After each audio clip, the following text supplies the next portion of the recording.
Welcome to my video on Sunshine by Jonathan Edwards.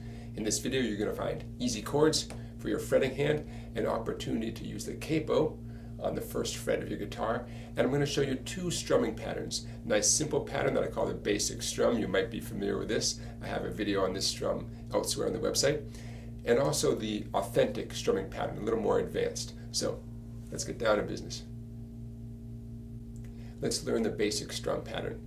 I have my capo at the first fret to put me in the right key for this song, and I have my A major chord. Here's the strum pattern. Down, down, up, up, down, up, down, down, up, down, up.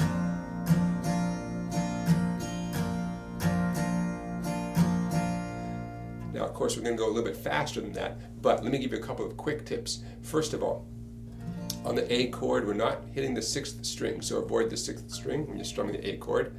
Also, those upstrokes, I may be hitting only one or two or possibly three strings on those upstrokes. Definitely do not make an effort to play 4 or 5 strings on those upstrokes. Think light and quick on those upstrokes. Another important point is I've taught this pattern to many people, and I see where lots of people get confused. In this pattern, there's a point where you do 2 upstrokes in a row. Watch this. Down, down, up, and here comes the next upstroke. Up, down, up. Now, in between those 2 upstrokes is a silent downstroke. I'm going to illustrate that. I'm going to say the word miss as I go down, but I miss the strings. Watch this. Down, down, up, miss. Up, down, up. Okay? Down, down, up, down, up. I'm going to put the word miss back in there. Down, down, up, miss, up, down, up. Now that pattern is going to work well for the whole song, okay? If you'd like to see the more advanced pattern, you can check out my website. But this pattern works well not just for Sunshine by Jonathan Edwards, but for lots and lots of songs. Okay, let's move on. So let's apply the basic strum pattern to Sunshine. You'll need 3 chords for the verse, A, D, and E. I'll strum you through those chord changes. We'll talk about a little tip to help your fretting hand get through those chord changes quickly, and then we'll get right into the chorus where you'll also need a G major chord. Here we go. Sunshine, go away today. Don't feel much like dancing. Summer's gone, I try to run my life. Don't know what is asking. There's your verse. At that point in the song, it repeats and there's a second verse. Now, you saw the A, D, and E chords. I hope you're familiar with those chords. Here's my tip. When you're doing the basic strum pattern, down, down, up, down, up, that final upstroke is the perfect time to actually depart from the chord you're on and begin transitioning to the next chord. Now, that means on that final upstroke, I'll illustrate it here, down, down, up, down, up.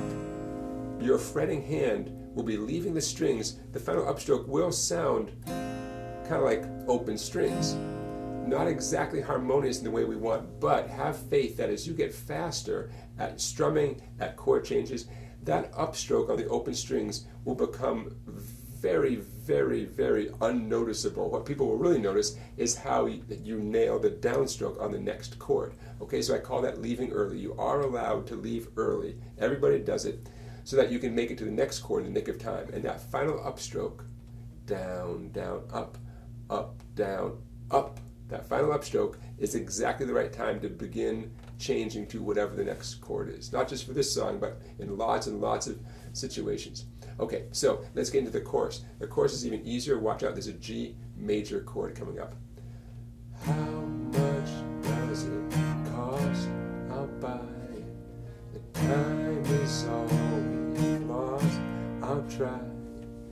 He can't even run his own life. He damned if he loved sunshine. Okay, so we went from simple downstrokes, doesn't get any easier than that, back to the basic strum. I think you've got the idea. Now, before we wrap up here, I want to point out that the capo at the first fret puts us in the key of B flat.